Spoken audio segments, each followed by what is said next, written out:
Jumat 19 September 2025 ini adalah di Silaing.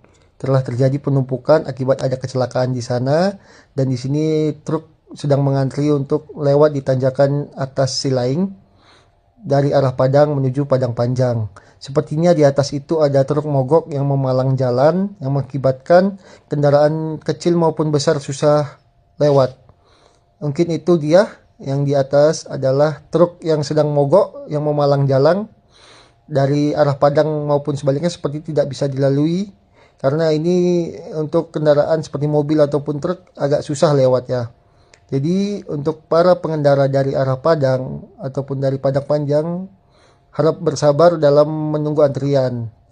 Tetap utamakan keselamatan daripada kecepatan. Di sini kita menunggu, keluarga menunggu di rumah.